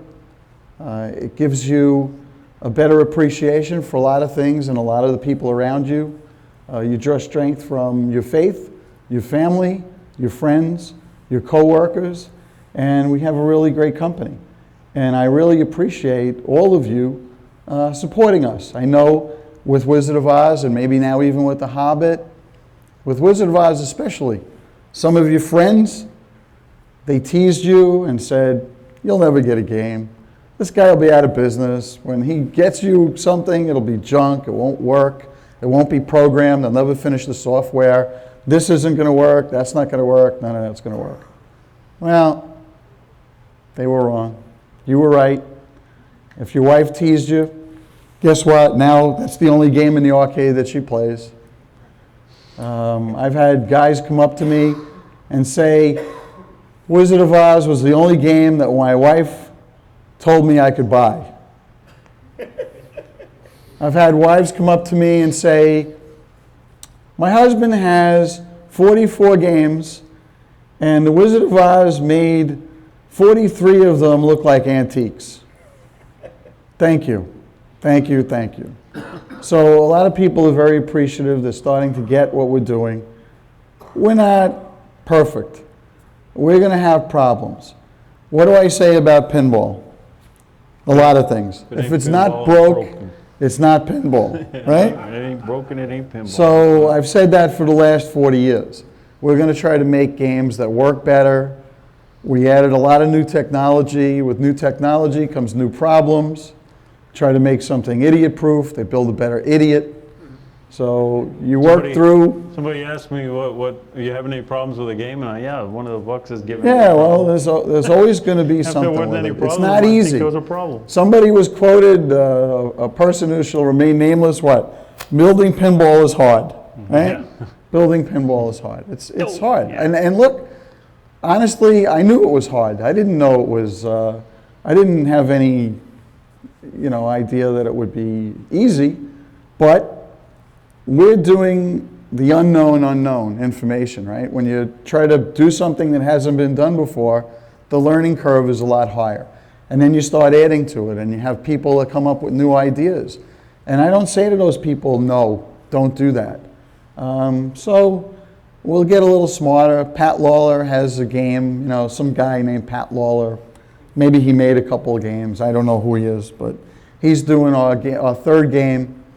That game, I want to just show it complete, okay? I'm not doing multi-year payment plans and all that kind of stuff. We'll show you the game. You'll get to play the game. You'll get to see the game. It'll be really cool because I said so. No, it'll be really cool because you said so. And then maybe we'll have a little bit better organization later this year where we'll actually know when we're going to build something and when it's going out the door, so that when I say something to you, it's not just something that somebody said to me and then we find out 3 months later it's not the fact. I'd rather not be a politician and not give professorial answers about things. Best information I know at the time is really what I want to pass along. My cell phone, people call 1-800-473-JACK. I do answer it all hours of the day and night. People are kind of surprised how much I'm up, or when do you go to sleep, or what the hell do you do, or what is wrong with you, something wrong with you, I don't know. Yesterday I was up 21 hours. After this, I'm lucky I get to go to a licensing show in Las Vegas. Then next weekend, I'll be in Denver. Don't feel bad for me. I'm having a great time of my life. I'll be there with him having a great time. He'll be there too. I said, you know, we're very blessed. We're very lucky to do what we love to do. And I wouldn't want to do anything else. And I really appreciate all of you, and I thank you, all of you. Any questions for anybody up here? No? No? Yes? So you say you're still waiting on some parts. Mm-hmm. Can you give us an idea of what kind of things you're still waiting on? Waiting for a lot of stuff. You know, there is a lot of parts that arrived. And, you know, I don't know, I haven't been in the building in a while, but hopefully what's arriving is right. With all these changes, what happened with a lot of things is that a part is attached to a drawing, purchase order went to a vendor makes the part, and let's say it's revision number C, and we're up to F, and nobody verified with the vendor what it was. So what we've been doing is we've asked vendors to really make us first article parts, which they don't want to do. So if this item cost us $6 and I want 1 or 2 or 3 of something, they want to charge us like $200 or $300 for this thing because they only make a few. So in some cases we've said, okay, what are we going to do? In some cases we've tried to verify in a better way what's going on, and some of them worked with us. Most of them work with us. There's a few of them that it's more difficult for them. You know, we received 500 pieces of glass a week ago, back glass, and we inspected them, and a whole bunch of them all started peeling. All of them started peeling. Printer printed glass 1 million times. The glass company made glass 1 million times. Why these 500 pieces of glass look like they were on a game from 1944 and all the artwork is peeling off them? They're trying to figure that out. So, you know, we paid $1,800 in freight. You have, I don't know, $47,000 worth of glass. Somebody's got to make new glass. Do we send it back? Do they strip it? Do they make new glass? Do they print it? You know, I want to go out to eat with my wife. I just want to sit down and eat the meal. I'm not really interested if the maitre d' had a fight with his wife, or who didn't deliver this or who didn't deliver that. We're in a little different world here, because all of you are curious and you want to know how the sausage gets made. I will tell you, James will tell you, Bill will tell you, any other person that is trying to make something in this United States of America today, which is a wonderful country, it's just not right. I'll give you another example. Vendors, some of the vendors we use, they're in Chicago. The hub, the mountain of pinball. But we've expanded to use vendors in other parts of the world. That's not the only place where pinball parts come from, believe it or not. And I don't want to pay the pinball mafia tax from a few people in Chicago that think they own the Holy Grail. I don't care if you have a tool and it's going to cost me 10 grand to make the tool. You don't own me or my company. I'm going to make the tool and I don't need to deal with you, okay? I guess that's the Brooklyn Street operator. I don't want to be controlled by you, okay? That's why we have our own proprietary board system, our own proprietary power supply and other parts in the game. We don't have somebody else that owns the things that are in our game. We own it. It took us longer to develop that. So let's say I'm using a metal company in Illinois, okay? And I need to get this thing made. Guess what? Stern uses them. Okay, wonderful. Maybe Terry from Pinball Life uses them. Okay. Maybe somebody else uses them from Europe or Australia. Maybe this guy, Doug Duba, who's building Medieval Madness, uses them, right? All of a sudden, this guy's hit the jackpot. Before, where pinball was 80% of his business, and then pinball became 10% of his business, now all of a sudden he's got everybody and their grandmother that thinks they're making pinball machines. So he tells you, you're getting your parts in 6 weeks. He tells you, you're getting your parts in 6 weeks. He tells me, I'm getting my parts in 6 weeks. Somebody's not getting their parts in 6 weeks because he didn't hire any extra people, okay, and he didn't do anything. So 4 weeks in there, we get a phone call and says, hey, you're going to get your stuff in 6 weeks. I know that, right. So it's 2 more weeks. No, it's 6 weeks. We had a snowstorm. We had a flood. We had locusts come. The frogs came. The dog ate my homework. I don't know what the hell happened. What are you supposed to do? I don't know what you're supposed to do, but you know what? I can't build you a Hobbit game until I have every part in the building. We could do sub-assemblies, we could put cabinets together, we could play with all this stuff, we could put, you know, pictures on Facebook every 5 minutes to try to get your Facebook likes up there. Facebook likes don't sell pinball machines. Great pinball machines sell pinball machines, okay? Social media is a wonderful thing to communicate. Social media is a real bad thing sometimes. So I can't air dirty laundry about vendors because I need some of these guys. Some of them really haven't come through for us, so I've gone around them. Some people really don't like me because I tell the truth. I don't know, you know, but all in all, we have a really great support system. We have a lot of vendors that have really gone out of their way. They've spent a lot of time and a lot of energy and a lot of money supporting our product. And all the people that are loyal to us, we're going to be loyal to them. And all the people that can't fulfill what they need to fulfill, we'll either try to work with them to help them fulfill the orders, because they're all good people and they want to really fill the orders. It's not that anybody's doing something purposely, but you know, you need to run a business. If we had a restaurant and we ran out of something, we just take it off the menu. Well, we don't have prime rib tonight. Sorry, order something else. Or if we have a distributor that we buy fish from, let's say, and we have a problem with him, we go to another guy. Just about everything in all these games, as all of you know, it's made specifically for those games. There's not a heck of a lot in those games except maybe some screws or bolts that are generic where you can go to Hector's hardware store and buy that stuff. So we have to be in really good shape with our vendors, and that's a big problem for a lot of different companies today. But you know, hopefully the economy will get a little bit better.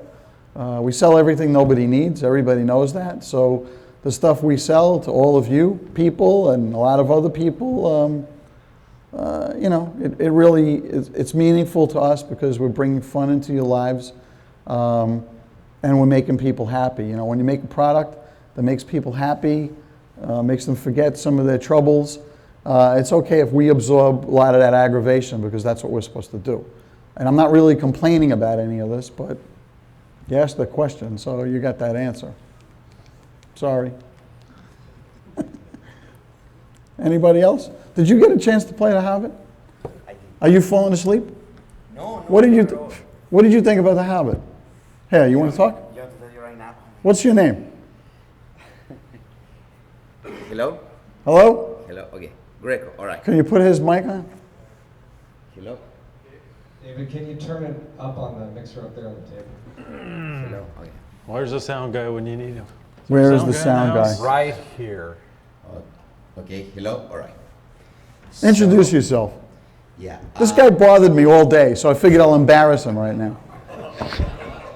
And he's got a Star Wars hat on. I wonder what that means. Okay. And a Street Fighter shirt.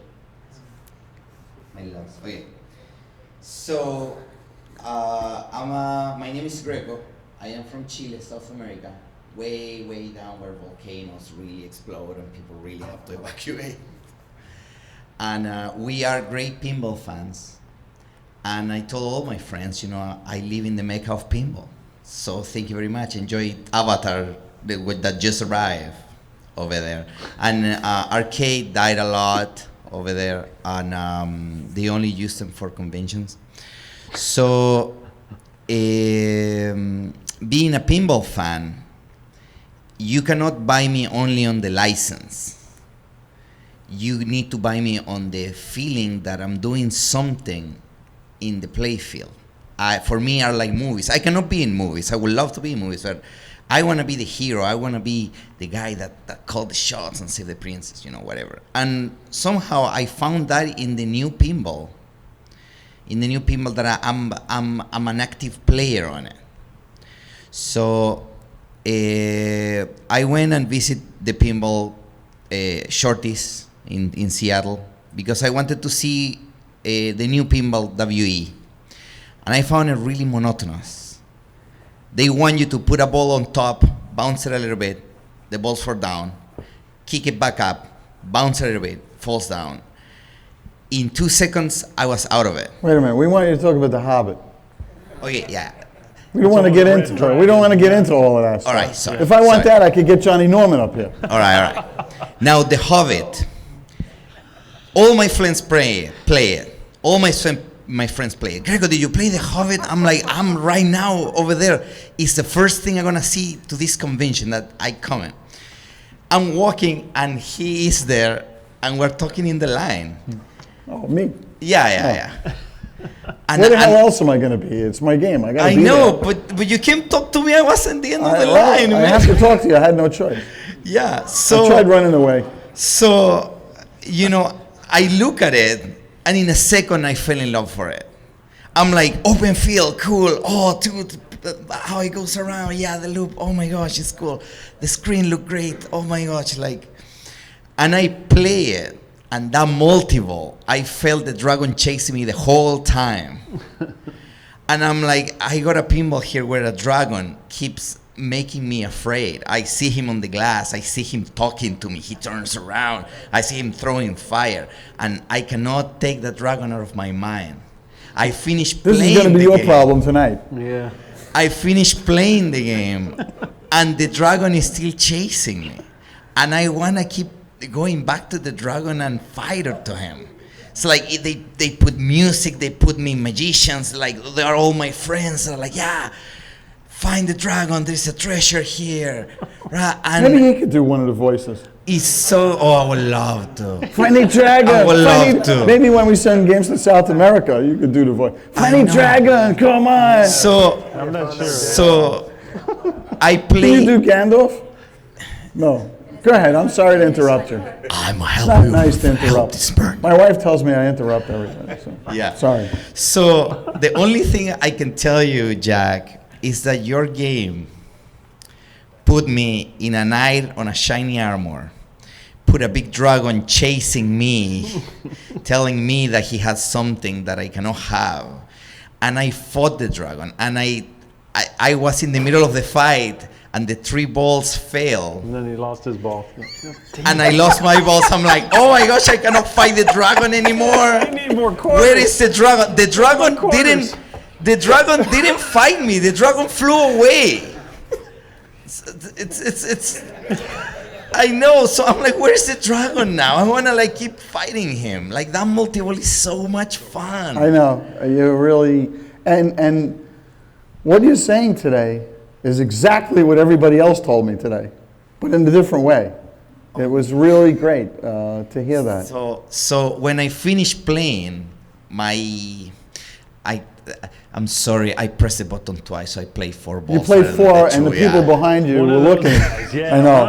I know. You was guys, anybody here behind him? They keep the grudge. before? They keep the grudge. Well, no. They were fine. They were fine. I had to give them like $50 each to. Oh, okay, yeah, cool. I got in the way where they couldn't see how many. They were okay. So when I went to see the Hobbit, I paid the most money to see it in the biggest screen that we have, even in our countries, How the big 5th is that? one. 50 inches?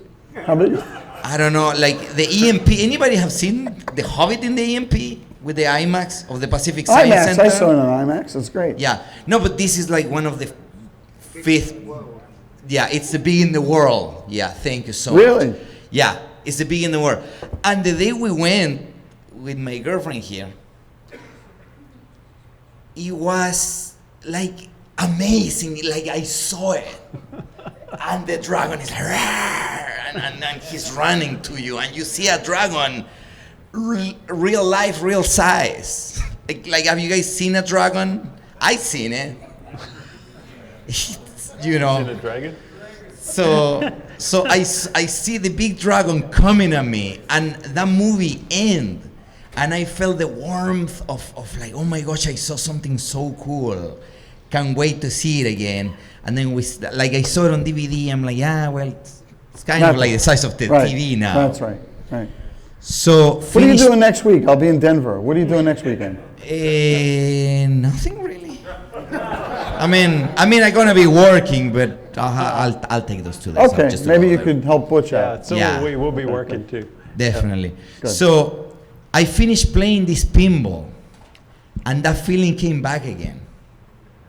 Like the epicness. Like I played something that brought me back to that warm feeling of being the hero, of fighting something, of doing something important. You know. Cool. So Jack, I mean, they did a good job. I said it to you, and I'm gonna say it again. Which one? All of us wonder what is the future gonna bring, and you build the next generation, man. Like this is the future of pinball. Like I saw it, and everybody's gonna be like, why the other pinballs cannot be like the Hobbit? You Maybe play the Hobbit. Why cannot the other pinballs coming from now on, like from today up, cannot be like the Hobbit? Why? It's too expensive, it's impossible. I mean, like people don't want to do it, or the market share is not really interested in that sort of thing. I mean, I'm a pinball player. You guys are pinball players, you know, but I cannot put a cape of Superman in something and just tell you the experience that you have. Like, this is Superman, look, it has the logo on it. So it's really many little things, and it's a labor of love, and you know, I'm sold. I'm sold. Thanks so much. Okay. Well, there you have it. Any other questions at all? Yes. You mentioned some of the technology upgrades. Can you talk specifically about some of that stuff? Or maybe comparison to the platform of the Wizard of Oz, what's changed or what % has changed? You want to talk about any of that? Change of technology from the Wizard of Oz? From the Wizard of Oz? Well, I mean, really, you're talking about the I.O. board. You're talking about, light boards, that kind of thing. You want to address that quick? Well, obviously we changed the lights from the Wizard of Oz. That was a little bit of a sticking point. But we came up with an entirely new RGB LED system. The feature lamps on the under inserts, the lamps that light up, those are all RGB LEDs still in the Hobbit. In the Wizard of Oz, every light on the Playfield was an RGB LED. So now we have GI only, general illumination only lights, which are just a cool white LED. They're super bright LED. We changed the light tubes a little bit so that they're brighter. And we put more of them in there. We added spotlights. The things, you know, some of the complaints that we got about Wizard of Oz being very dark and put in a dark location, not being able to see. So we got flashers now. Ted Estes loves flashers. So when the software guy wants flashers, you give him flashers to play with. So, you know, there's flasher domes up and down the sides of the playfield. We did have, you think about it, there's no flasher domes in the Wizard of Oz, no flashers. So the light system is obviously a lot better now. Should be more reliable. We're hoping, of course, but you know, we have a bigger LCD screen than it's in the crystal ball. We still have two LCD screens, so that's kind of a thing we're keeping going. We have two screens in the game. And as Jack has said in the past, the I.O. board is fully stuffed now. You thought the Wizard of Oz had a lot of things going on. The I.O. board still had, how many, 37 or 17? Well, you have 17 more drivers in the Hobbit on the I.O. board than you had in Wizard of Oz. Right. So 17 less in and the game weighs about 40 pounds more. Yes? Is there any way you can make the skill shot a little more obvious? I was going, that first time Yes. I walked up to the game, and I mean, I saw on the screen you're supposed to press the button. Right. Well, It doesn't, like the light, the target. I know about this. Would it not be Right, so the question's about making the skill shot more obvious. Yeah. Well, does this one work, Mike? If he turns you on, it works. If Mike turns Turn me on. Turn me on, Mike. Oh, I am turned on. Well, you've seen the bonus sequence, right? Stuff, good stuff, really good stuff, some more good stuff. The code dealing with the bonus, with the skill shot is pretty much at that level. So that 40% that's missing, there's both going to be stuff on the screen and sounds that address when you hit the ring button and change modes, you'll get a distinctive sound for the skill shot mode you're currently in. So with your eyes closed, you can tell which one you're going for. Then when you make them, there are 4 of them. You can't even tell now on the game that there are 4. It looks like there are 2, right? One with the moving target and the other with 3 lit. No, there are 4. And some are easier than others. Some are Keith hard, and then some are, for mortals. And or guys with the glass off. So both the rewards for what you get will be scaled based on, if you go for the dwarf, if you go for F, that's pretty easy. If you go for D, that's crazy hard. So if you get that, the reward will be commensurate with having made that. You'll be able to tell. Plus there will be stuff on the screen that tells you which skill shot mode you're right. You're exactly right. Yeah, that part of the code is not. There's a significant, besides just modes, there's a significant amount of stuff that's going to be part of just general main play that is getting, Keith's working on it right now, aren't you, Keith? Yes, Keith. What are you watching your computer for? He'll text me in a moment to let me know. Can you turn me back on again for a sec, Mike? Okay. One of the cool things about the Wizard of Oz is that there's so many different skill shots. So people came to this new game thinking we can have a bunch of different skill shots. Well, there's skill shots that aren't even really labeled as such. You can launch the ball and go across all the lock letters if you do that right. You can launch the ball into the wind lamps on the opposite side. You can launch it into some of the Hobbit hole on the left over there, the Ballenvuck. There's just, as we start looking at this, like amazing how many different skill shots you can have here. And it's not just, how cool is it that you're not just looking which lane up there I have to put the ball through. That's my skill shot, really. Plane lane, lane chain.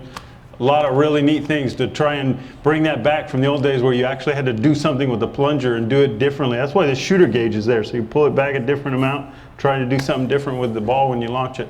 And technology, one last thing on the technology I just thought of too, as soon as they turned my mic off, of course, was that we just added this tweeting feature to the Hobbit software. That's going to be made backward compatible with the Wizard of Oz. It'll be in the next Wizard of Oz software release. So as we do the same sorts of things, things that are available with the hardware, they're going to be compatible with the older game also. We're going to keep upgrading our old Keith just texted me, and he is working right now.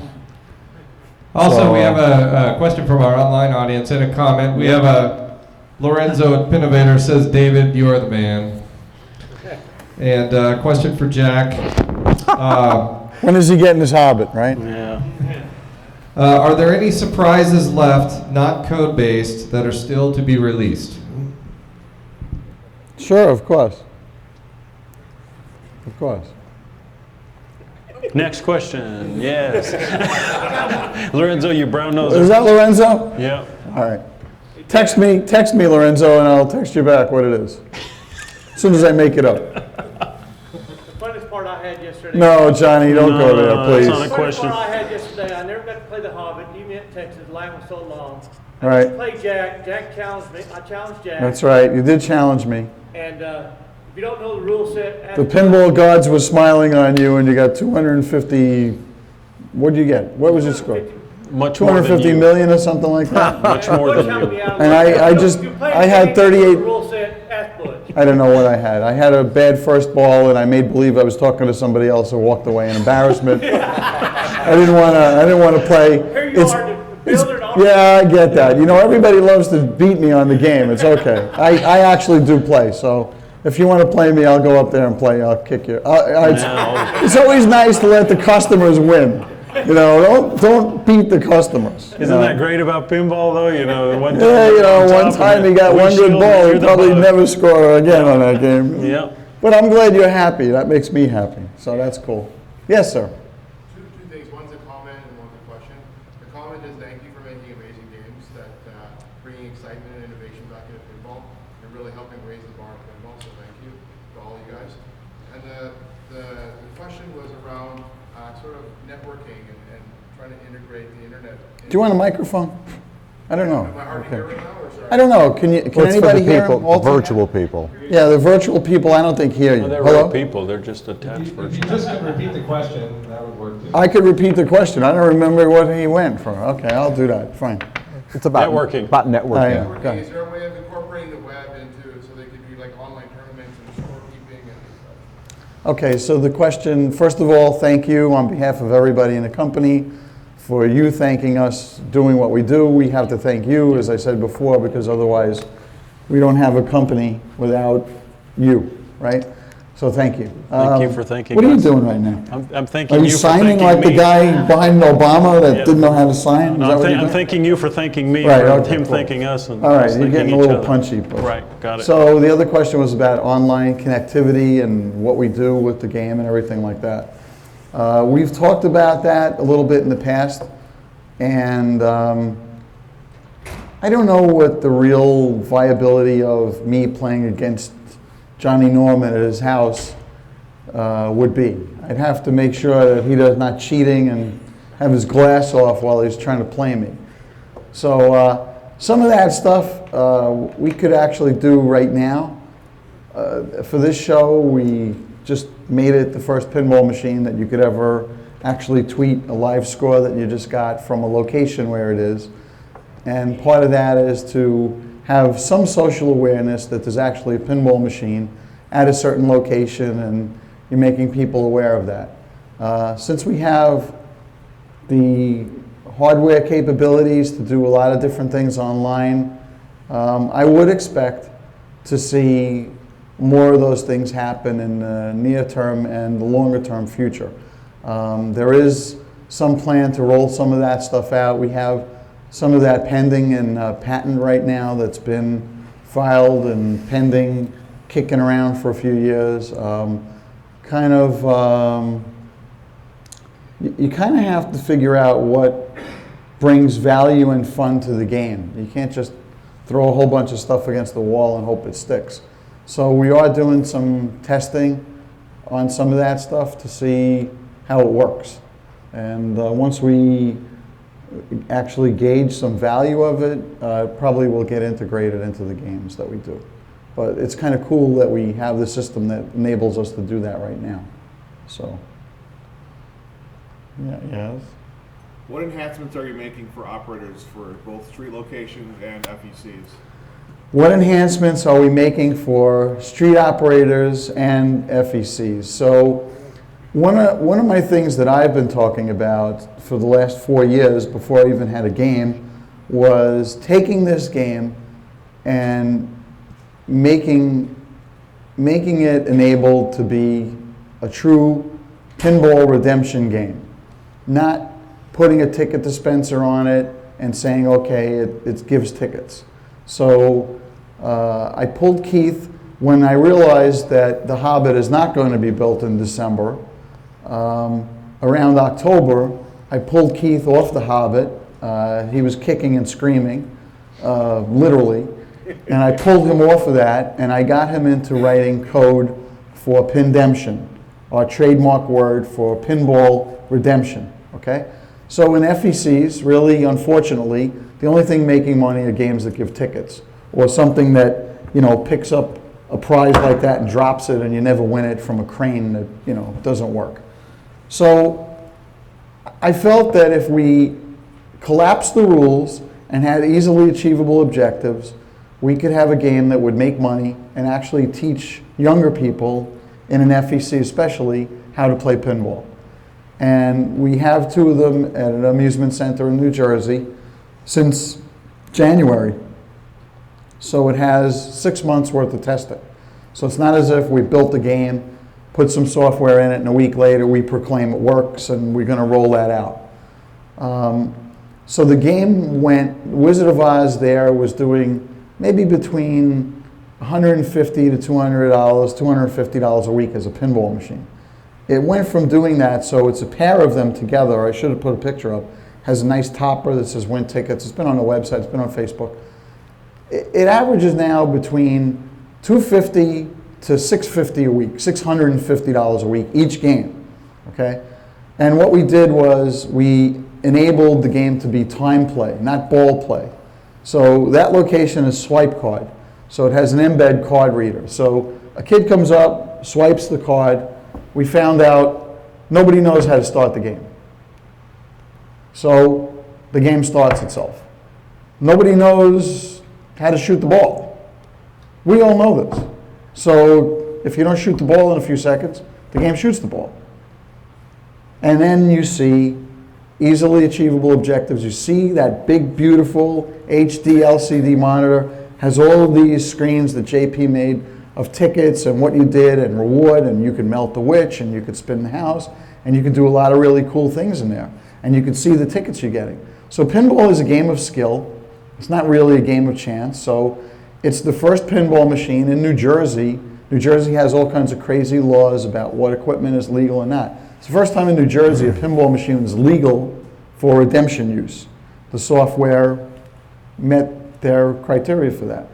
So I would say within about a month's time, we will release another update on Wizard of Oz. All right, there'll be some enhancements to the game. There'll probably some fixes. The media screen will be in the Wizard of Oz. You'll be able to tweet your score in the Wizard of Oz. That will be enabled. And it will enable pindemption rules in the game. So that you'll need to change a dongle to enable that in your game, because we want to know who has those games. So when we get to downloading software updates, we know when your game gets a software update downloaded to it that you're running a pindemption and you're just running your game in your basement kind of thing. So we're going to want to change the dongle. So I believe having the game on time play in a commercial street location is going to make the game make a lot more money. Because if you're a great player and you put $1 in the game and you can play it for a half hour, that doesn't help games on location earn money. If I can level the playing field by have you play for 3 minutes and you're a great player, and I play for 3 minutes and I'm a crappy player, and I have a chance to try to get the kind of ball Johnny Norman got and beat you, I think it's something that actually is going to make on location. Our French customers, European customers always have this thing. They come to me at the European shows and they say, Monsieur Jersey Jack, you know, I need the game, it must make money, and I do not make money with the game today. Okay, well, what do you need? I need the pinball to be nothing more than 3 minutes. How am I going to make it 3 minutes? What am I going to do? Break the guy's arm that's playing the game? I know what I'll do. We'll put an option in there, operator adjustable. You can set the game on 2 minutes, 2.5 minutes, 3 minutes. Okay, even in pindemption, you can go into the game as an operator because of the extensive work that Keith did in the software and the extensive work that we did in testing it. You can tell the game a percentage of tickets you want to give out. It doesn't mean it's going to be locked at that percentage. It means that the game is going to be kinder to somebody that doesn't play as well and maybe less kind to somebody who does. And we're able to do that in the software so that nobody is going to walk away from a Wizard of Oz game as a loser. Everybody's going to win tickets. So I think that'll begin to make some difference. I don't have any experience with them on street locations yet. I can only gauge what we're doing in the FEC. The other part of that is, you know, you hear people say, you have to go to locations and you have to play pinball. Because if you don't go to locations and you don't play pinball, there won't be pinball machines ever again, okay? I can tell you that if I don't build pinball machines, or somebody else don't build pinball machines, pinball is not going anywhere, okay? Pinball is here, it's on this planet, people love it, somebody else will figure out how to build them. I don't have the magic sauce. There's no recipe to make, you know, to make ice cubes, okay? somebody can figure out how to do it. It's hard, but it's not impossible to do. There are a lot harder things to do. So we're operating pinball machines. I could see at some point in time as an operator where, and I said this years ago, but we're closer to it now.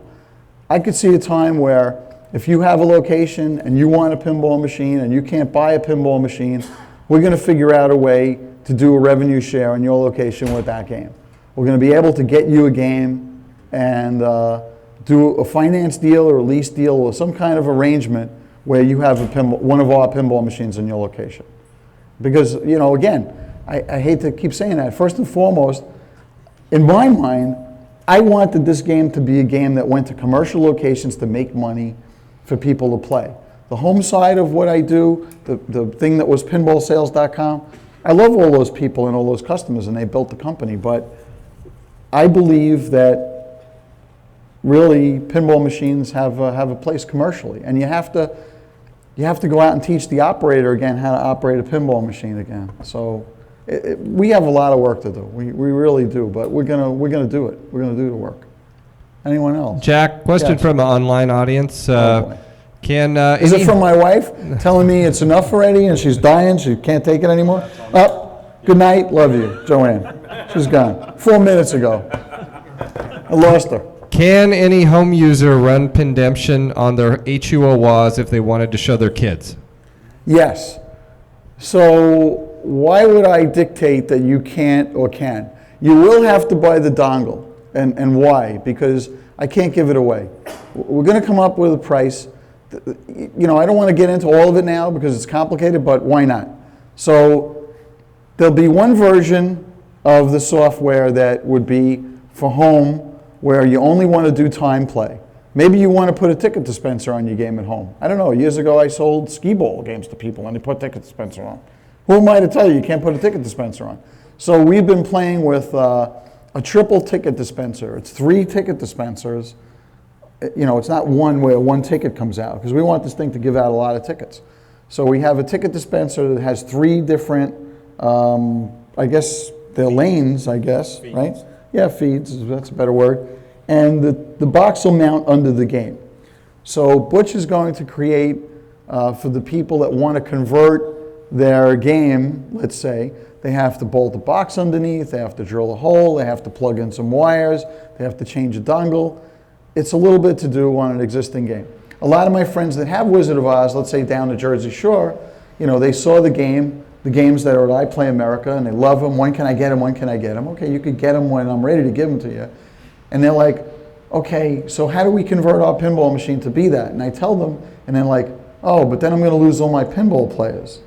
But I want to get those players. Well, you got to buy another game. Oh, well. So they'll buy another game. They don't care. They don't want to lose the pinball machine as a dedicated pinball machine. So the home customers will be able to do time playing tickets. The commercial customers will be able to do time playing tickets. If you need physical tickets, you're going to have to buy the ticket box that goes underneath. And if you want swipe card, you know, basically we could do that right now. But I didn't want to release this, you know, half-baked, which means I didn't want to release this without extensive testing, without extensive amount of operator settings, without knowing it backwards and forwards myself and feeling comfortable that it makes money. Also, I didn't want to release it and say, well, we have the home version and the swipe card version, but we didn't finish the physical ticket version yet.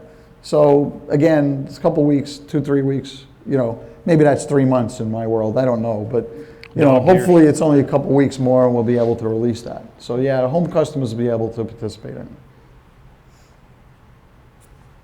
Yes? So I played the Hobbit maybe probably 8-9 times.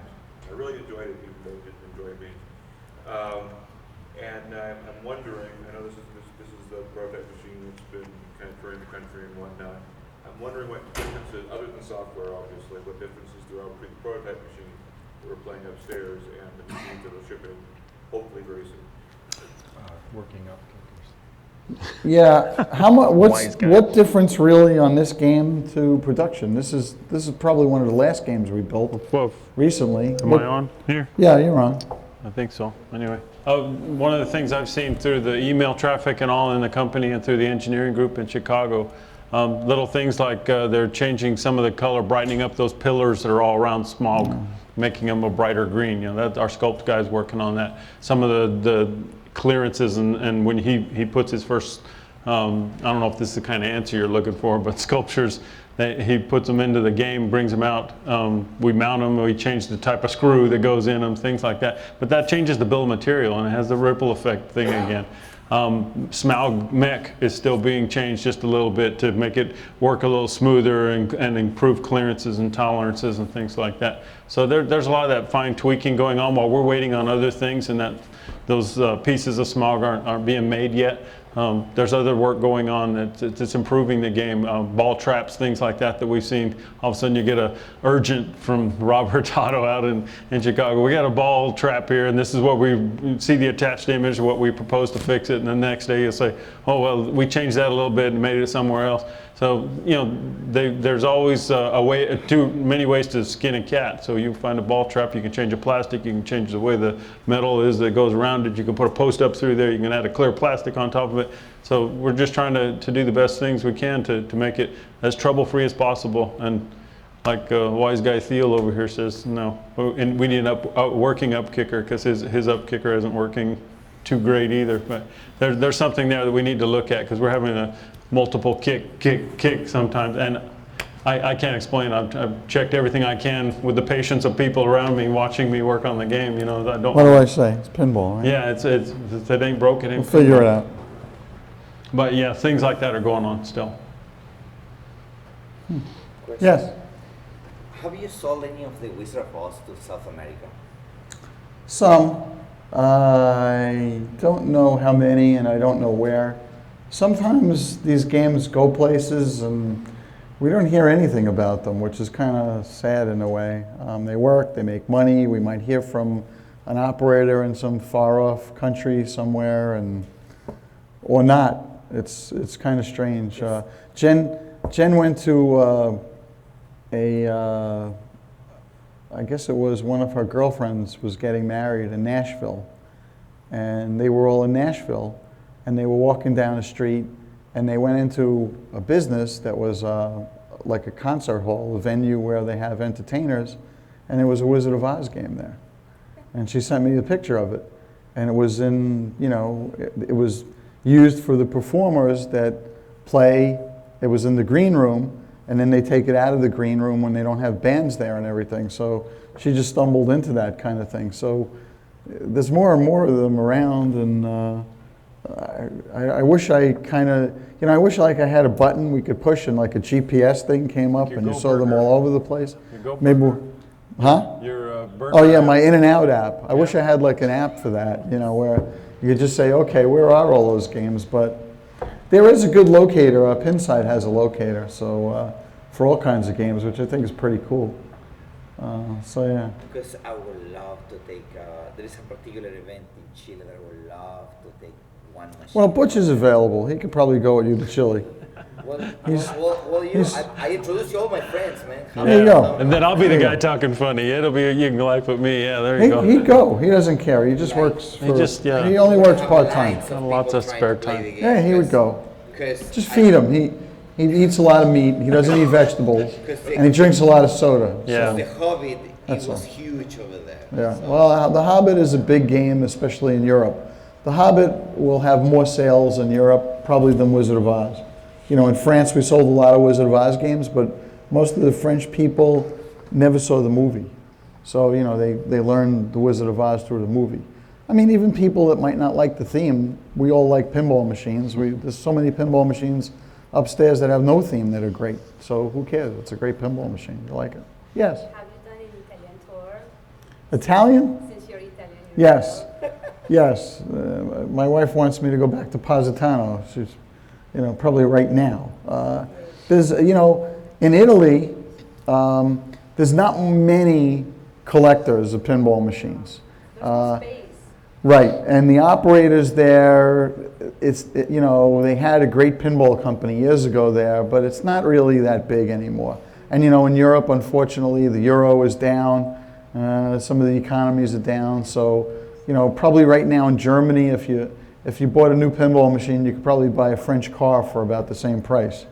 Australia currency's down, Canada's currency's down, the dollar is strong. So not that I'm an economics professor, but I hear all these things from all our customers. But they still buy our pinball machines.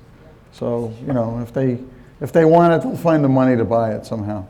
So who ordered the pizza? Anybody? It's 10 o'clock. Do you know where your pizza is? I guess nobody ordered it. So if somebody wants to order it, I'll pay for it. Bill, I don't you care. can It's open. Order pizza. Whatever. Any other questions? How many people are still awake online?